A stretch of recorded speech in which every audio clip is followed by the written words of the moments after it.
Welcome to Wellness Radio with Dr. Jeanette-Gallagher as your host.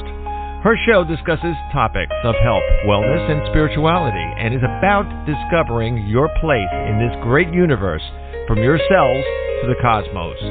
Along with her guest, in casual conversation, she strives to ask the difficult questions that may be holding you back from a vibrant life, and shares new ideas that may inspire you to make a change in your life that you only can see in your dreams. And now, here is Dr. Jeanette-Gallagher. Good evening, everyone, and welcome to Wellness Radio. This is Dr. Jeanette-Gallagher, and it's a pleasure to have you with us here this evening. Tonight, we are going to take, as I call, a gentle breeze through the ethers, our mind, our heart, and just our soul. We are going to just gently sit back, just be able to allow ourselves to feel like we are drifting into our thoughts, into our hopes, into our dreams. Today, my guest is Adrian Johnson. His book is Wishful Thinking, and I wrote right on the front page, Wishful Thinking of Hope, Love, and Grace. And truly, that's what all of his poems in this book are all about. How do we feel deep within ourselves? How do we open up to be able to allow us to be able to feel love, grace, and hope? And still, how do we also, too, take what we're feeling and put it down into words, into poetry, into prose, into haikus, and into those times when others that we share with? Adrian, thank you so much for joining us today. It's a pleasure to have you with us here to share your new book, Wishful Thinking. Thank you, Dr. Jeanette. I'm glad to be here today. So glad to have you today, Adrian, because I think your book is an absolutely wonderful, as we say, dance in the ethers, with our words and our thoughts. Don't you think that was your goal? Absolutely. Yes, definitely the goal of the book was to inspire people to reach within themselves and, feel a sense of at least attempting to connect with oneself through the poetry, through the prose, through the poetic verse, and hopefully individuals could gain a sense of where they want to go and what they want to experience as they traverse the field of life. Absolutely, because, I think sometimes people write things down. They're writing to-do lists. They write what they have to do. They're writing things down to be validated. They're writing things down to be able to record. But yet what we're talking about today is there's something deeper inside of you that's speaking. And that's what we want to be able to connect with. Your book, Wishful Thinking, is a very good way to be able to say, I see how he's written that, and then turn around and be able to write your own. So it's truly a guide on how to open the heart to be able to speak. Do you think? I do. And you spoke that very well, Dr. Jeanette. Opening the heart is an attempt of what I was trying to do with putting this material together. So we want to explore different aspects of individuals' lives. I look a lot. Obviously, the lens has to come from within. And so my first goal is to examine what my thoughts are in a particular area, and then try to present some material or give something through poetic verse that might inspire somebody to open their heart up and, just explore deep within what's there. And so that's how this came into being. Right, because I think a lot of times people will write things and they're constantly looking for validation. Do you like it? Is it good? Is it this? Is it that? Will you accept it? And then they take it, and because in the past it used to be, follow me, do this, speak my words, so to speak. We think back on the Bible, that was a lot of times when the words were, take the words, always follow them, and do this way. But there was no interpretation on how you could feel it deep inside. So I think we are transitioning as humans in the way in which we are interpreting things we are reading and saying, I don't need you to tell me how to do it. I'm wanting you to share your experience so I could create my own. Really what you're saying in this book is you're showing people how they can create their own deeper connection. Isn't that where we're kind of transitioning on into the world these days? I believe. So exactly as you stated it, I don't believe that the Bible is a blueprint for how people should conduct. Mm-hmm. In other words, like it guides us into how our spirituality is followed through Jesus Christ, but he doesn't tell people, explicitly do this, except for to show forth love, which comes from the heart, things of that nature. But the how is in the life of the individual, because my life and how I live it is going to be different from your life and how you live it. And so in this expression, it's laid out in such a way as to just be a guide. The poetry is there to, again, inspire and to just illuminate, if you will, and to allow one to open up themselves, explore from the inside, and each person is going to take away a different interpretation. And so I think that's the fun in the book, so it's not like logical, like step-by-step sort of thing. It's just something that would sort of inspire, bring a little bit of invigoration, have one to think through and maybe even have some comparison, what's this like in my world, Mm-hmm. Yeah. I think that's so vitally important that these days, because, so many times people turn around and they're always constantly looking for a coach that's going to rah-rah them on the side, for someone that's going to fix it like a doctor or this, that, and the other, for someone who is going to rescue them and save them like a priest or a therapist. But yet, they haven't taken responsibility for the presence of their own soul within their being. And that's very important. And it's not a New Age concept. It's always been there. What's new about it is that we are actually saying, wake up, wake up. It's time for your heart and your soul to speak, and we need to pay attention. That is what is new. Because if you look back on decades before, humans have been blindly walking through life, You have your legacy, you create your obituary, and you're good to go. You check out. Everybody will remember you as the great guy on the corner, so to speak, But now we're saying, I want to hear what's something more. Tell me more about yourself, instead of all that fluff that you tried to put out there. Perhaps?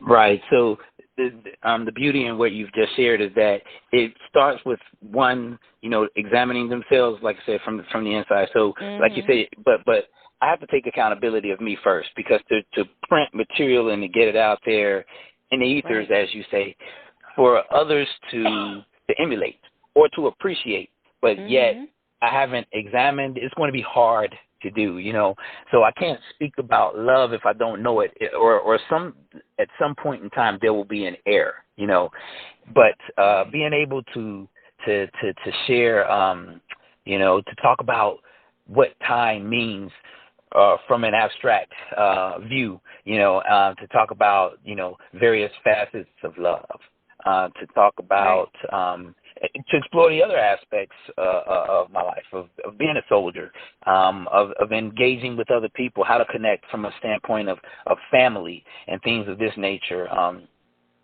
All of these various steps, I think the individual portraying information should have been able to have some type of connection. So I love how you put all of that together. It's not just something that comes by virtue of happenstance. An individual will have had to lived it in some sort of fashion, and like you said, you're not just meandering through the cosmos. You're actually living what you want to present, in my estimation. Yeah. let's talk for a second, Adrian, about the concept of time.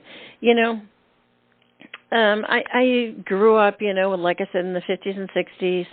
I loved when I got my first watch. My house never had clocks in it, though. That was just something I've always done. Even to this day, I don't have any clocks in my home.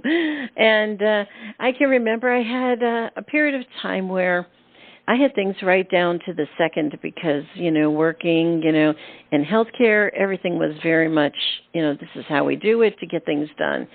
Yet, I look back on the past several decades, and I don't wear a watch anymore.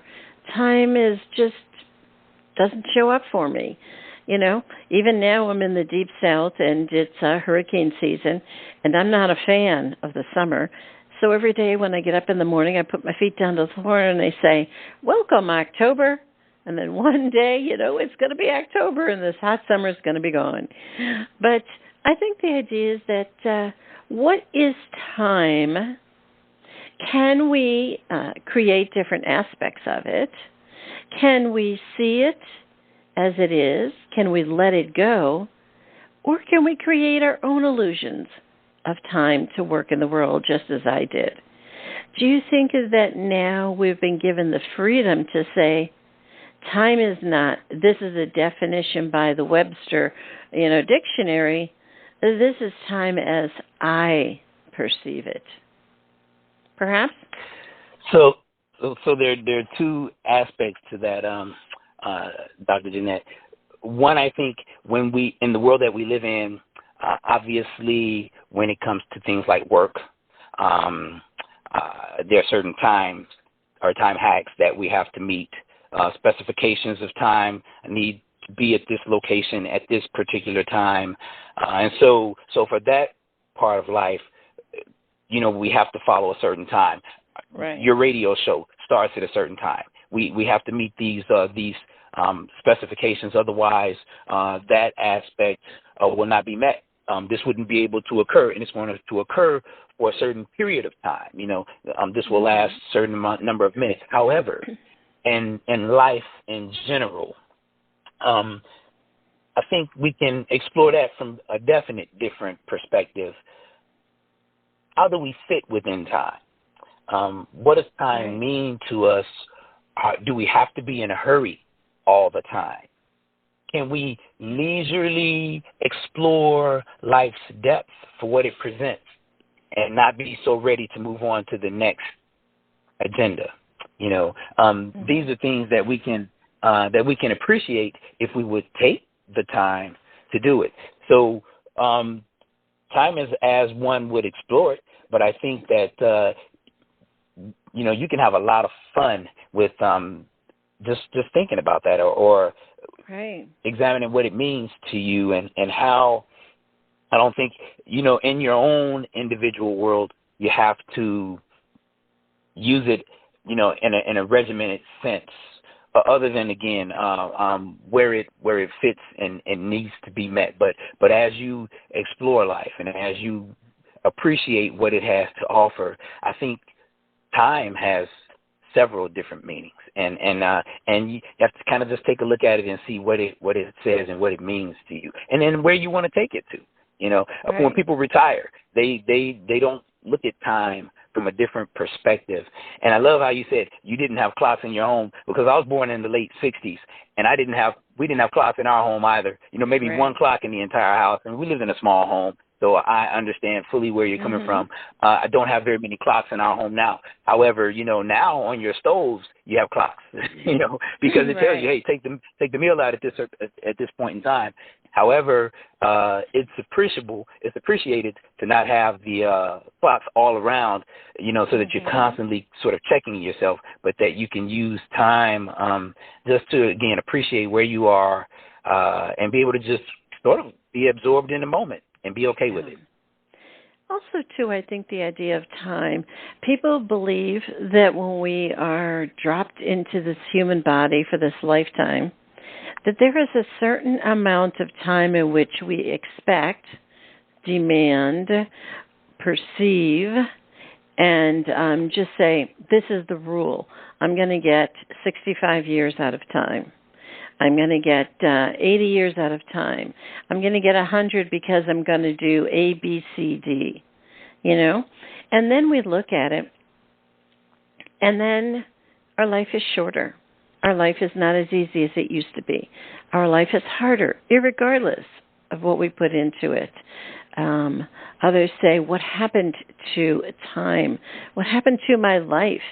It's just seems like this path that I don't even recognize. So I think sometimes we say, is life truly a collection of time that we were promised, we expect, and then when we don't get it, it's like it's loss, it's a grief, and it's really this thing that you're saying, how dare it happen? That's pretty much a yin and a yang kind of thing, yet so many people appear in that. Yes. I think that as we traverse this thing called life, what is it presenting for us at any given point in time? Right. Like you said, when we get to the point where we're realizing we're fallible, you know, yes. Yes. It's just not as easy as it was when I was 16. You know, I had sort of everything on the whim. Parents made the meals. I could just kind of go to school, hang out.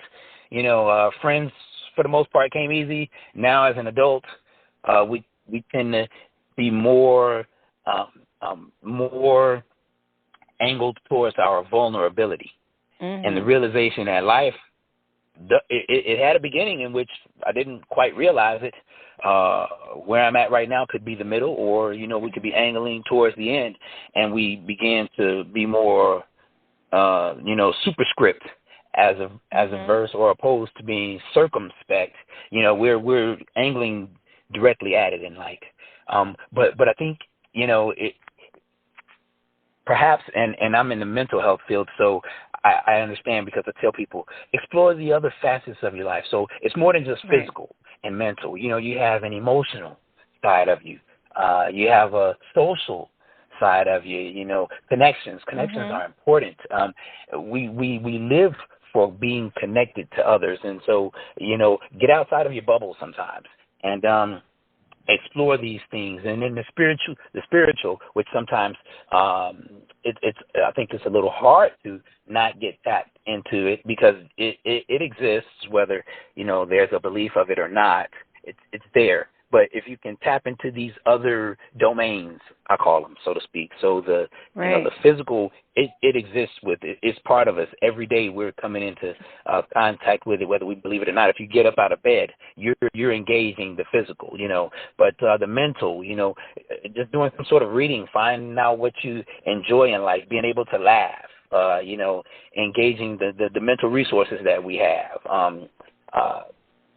What we're thinking of ourselves moment by moment, you know, all of these, and, you know, we sort of take them seriously, but if we, I think, can step outside of ourselves, and that's what some of this poetry does. It allows for an individual to step outside of himself or herself, and to, you know, engage with another aspect of their being, or of life in general, you know, love, mystery, even mystery, you know, what is mystery to one?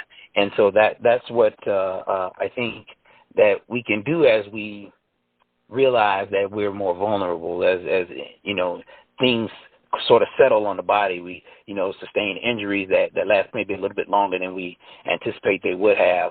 And so how can we remain connected with the physical, but explore the other aspects of our lives, the mental, the emotional, the psychological, you know, the social and the spiritual aspects as well. You know, all that helps us to become a little more well-rounded, but it takes a little work.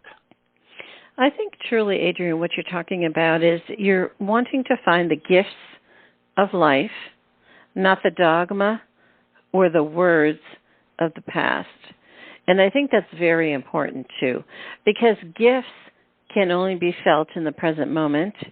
They can be only found as your own unique stamp of the breath of the moment, and they can only be held for a moment of time, so to speak. So if you're really looking for the gifts of life, that's hope, that's love, that's joy, that's presence, that's grace, that's compassion, that's caring. These are truly the unique gifts of life versus saying all this other stuff, because all that other stuff is just sort of like the filters that you're walking through in your life. I have this experience. Yes, it may have been traumatic. It may have been painful. It may have had a lot of difficulty for you. But as everyone will attest to, after those events have phased through after a period of time, when you look back in retrospect, you again can also see the gifts in those. So are we not at a point of time where we are saying, the breath of life is my initial gift. Whatever I do with it after that are additional gifts. Because without the breath of life, that initial gift, there is no life, so to speak. So if you think about it, we are only promised the breath of life for one specific breath. Everything else is a gift. Do you think perhaps your words are saying, find your own unique gifts? This is how I found mine? I believe so. As you stated, so the gift of time and the need to be in the present, to be in the moment, and allow that breath of life to tell the tale. Because each individual has a story, but if we can, as you stated, if we can be absorbed in our moment and recognize that after that initial breath, everything else is a gift. If we can appreciate that, I think that's our little litmus for being able to go forward. Because sure, adversity comes in the life of most, right? But it's what you're going to do after that, as you stated. How will you continue on? Because we have to get through it, or otherwise our breaths become limited. And we want to have an impact in the world. So we're taking our gifts and we're sharing them with others, so as to have a positive impact, to show someone that, hey, you can get through this. You can get on to the next level. And so the message would be to take whatever it is that you need, explore it, and find how to get to the next level. And so in doing this, yes, I'm attempting to utilize my gifts and help others along the way to get there, because I do firmly believe in each one, teach one. So you take what you have and you share it with others, and hopefully you can carry a few people with you along the way. I love it how you so eloquently put it, use that breath, because that initial breath, everything afterward is a gift. And so if you explore it from that perspective, then you just, because people want to do, they want to take what they have within themselves, I believe in most instances, and continue it. And so that's what you do. You just continue it. When you find a vibe, you utilize it to help others along the way. And as you do it, you sort of you're able to draw some energy from it as well. Can you tell us, Adrian, about the haikus, how you decided to put them in the book? I always think of haikus as the stem of the flower. I think of poetry as the flower petals. I think of prose as a plant, like a rose bush. That's how I've always had it in my thoughts. So when you think of haiku, you think of it's simple, concise, it's direct, it just makes a statement. And that is, again, the stem of the flower. Do you think? Yes. So it being a stem, also short bursts of energy that gives life to the rest of the body. So this is short bursts of information that have power-packed meaning. As we search, we use that stem to stimulate the rest of the body, to provide that energy, that nourishment. So this is just something that you can just take a quick snapshot at and grasp what you need to be able to go forward. And so the haiku was something that I learned back in about 2015. I arrived at one of my military bases, and a lady that I worked with did haiku, and she shared with me her gift of poetry, and haiku was one of her things. So I didn't even know about haiku. And when she shared it with me, we were taking a 2-hour drive to go somewhere, and by the time that I had gotten there, I had my first haiku, and it's the first one that's in this book, a dungeon. So I just thought, wow, how profound. And then that's what haiku do.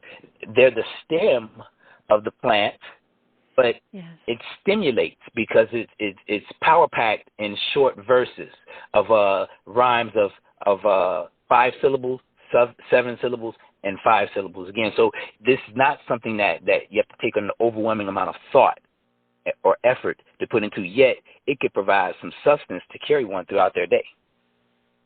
Yes, absolutely. I think also, too, Adrian, the idea of a haiku is it doesn't need to describe, it doesn't need to overpower, it doesn't need to keep validating itself to drag you in. It doesn't need to convince you, and it doesn't need to sell you on anything. It just makes a statement. It's like a breath, It's like the sun. I feel you, I see you, I hear you kind of idea, And it's so very gentle, yet it's so very powerful. Do you think those words are true? Yes. So, like you said, it doesn't invoke a lot of thought, It's something that's there, and you sort of grasp it and say, yeah.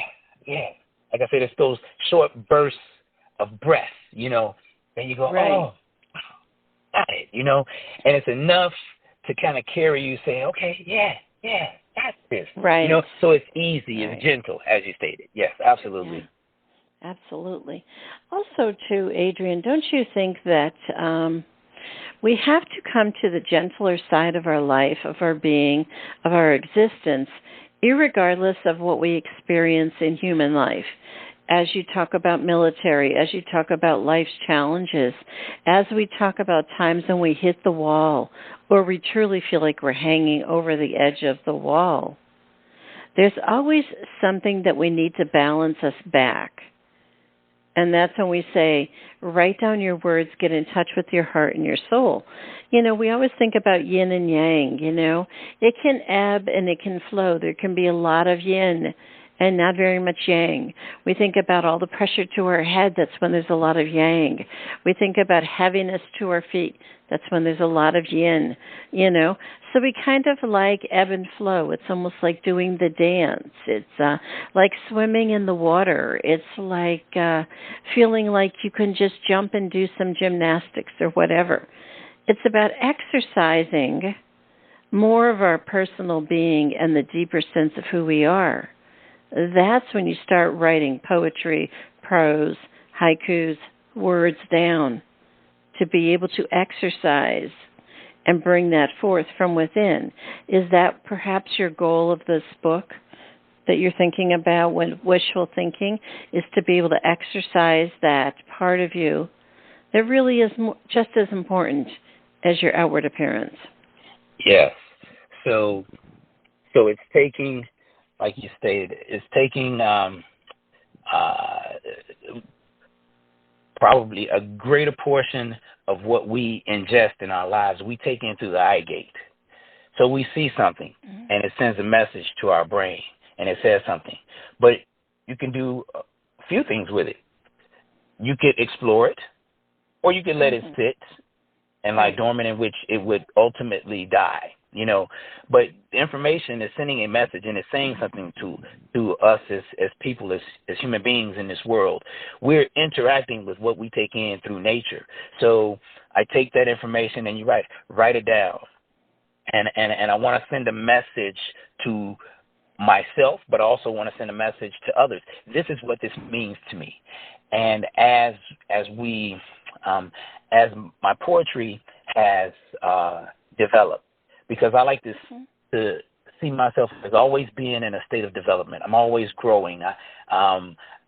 very few people, there's a term about arriving at a completed state, self-actualization.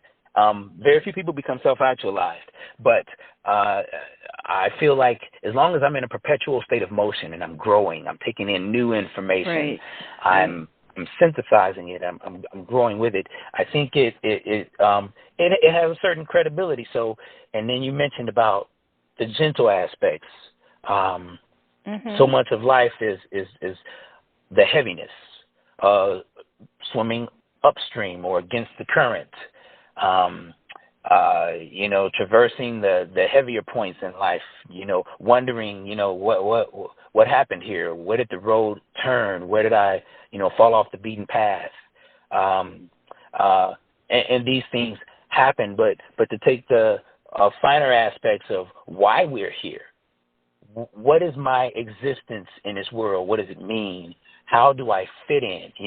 And look at these abstract concepts, because again, what is a certain way for me will be different from you. But then to just take the information as it's coming into you, synthesize it, and find your value in it. That's what some of these poems do. So they take information that has been presented to me as the author, and I synthesize it, and I say, in abstract terms, find yourself, because it can be liberating. It can be freeing if you will allow it to. And the same with life. Yes, absolutely. Adrian, also in closing, I think we would never do this justice without being able to speak about where does inspiration, hope, grace, and love come from? Where do our words and our thoughts of this deeper self, and where does our breath come from? So we think about Source, God, or whatever you hold as your power that brought us here on this earth. It is so vitally important to be able to say without it, we would not be who we are. We would not be here. And to be able to give grace, thankfulness, gratitude, respect, and honor back to that source for all of the processes in which we talked about today. Don't you think? Yes. I'd like to firmly say God is my source. I've spoken earlier about Jesus, whom I firmly believe in, who came into this world, I believe, to be an example for us. I mentioned also earlier the physical, mental, emotional, the social, the spiritual. The spiritual is vital. We're spirit beings in a physical body.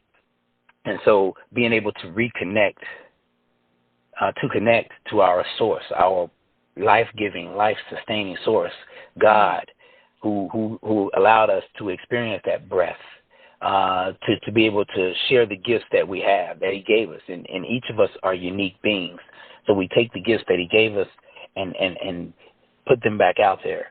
Yes, we should give thanks, and I am a very thankful person. So I've extremely thankful. I've published 4 books of poetry. All are in the Library of Congress.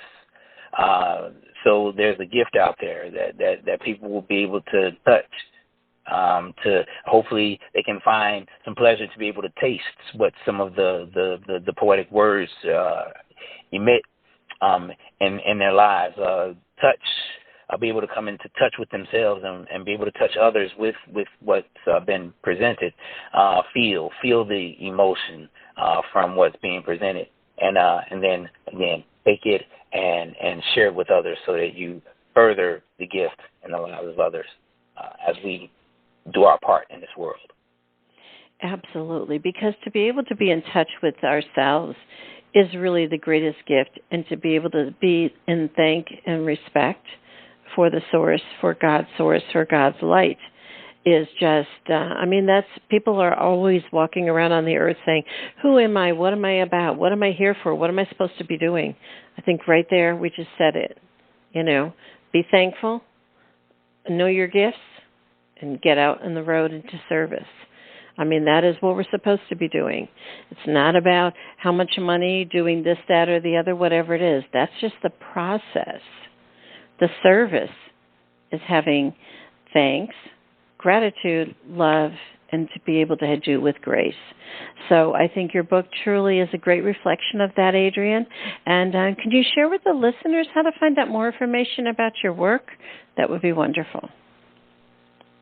Yes. So I'm published through Ex Libris Publishing Corporation in Bloomington, Indiana. Also, and all 4 books of my poetry are through Ex Libris Publishing Corporation. It could also be, the works could be published through Amazon.com or BarnesandNoble.com as well. I just found out recently that Wishful Thinking is in 19 physical bookstores in the U.S.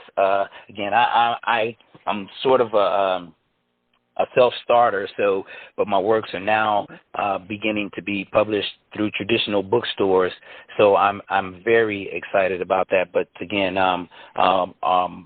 Amazon.com, BarnesandNoble.com, these are places, or ExLibris.com. I believe these are publishing corporations in which you can find the works. Hopefully, people can tap into wishful thinking and explore what it means to them as an individual. It's going to mean different things to different people, but I think you'll find joy and pleasure in the poetry that's there, because it will allow you to explore some wishful thinking as you traverse this field of life, and you can find a gentle side of you, because the poetry is gentle and it's very family oriented. So thank you, Dr. Jeanette, for allowing me the opportunity to share this today.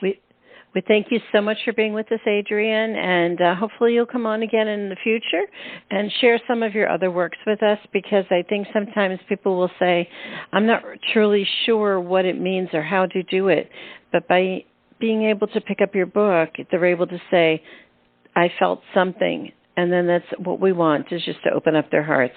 So we thank you for joining us today to be able to help and inspire others to open up their hearts. Thank you so very much for having me. I appreciate it. If you'd like more information about A.R. Johnson, again, the book is Wishful Thinking, please do click on the link on the bottom of today's show page to go directly to Amazon to be able to purchase the book. And it truly is about being able to say, can you hear the sound in your heart?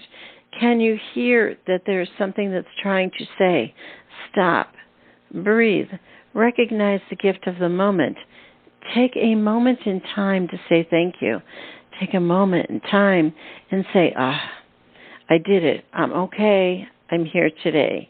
Regardless of what your physical, mental, emotional, society, no matter what's going on around you, spinning around in chaos, you can always find the gift. And the gift is hope, love, joy, and to be able to find that in your heart. Truly, that's what we're talking about today, is how do you open yourself up to be able to receive. Thank you so much for joining us today. This is Dr. Jeanette-Gallagher, and until tomorrow, have a great day. Today we discussed many life-changing concepts. Who do you turn to, and how do you know what is best when faced with a health crisis? Dr. Jeanette is a patient advocate. She listens to the patient, the doctors, and the family, clarifies the health issues and concerns, then helps the patient make the best choices going forward. If you would like help implementing change into your life and health, we can talk and see where you are stuck and how to improve the quality of your life. Check the link on the bottom of today's show page or visit dr-jeanette-gallagher.com to schedule a phone appointment today.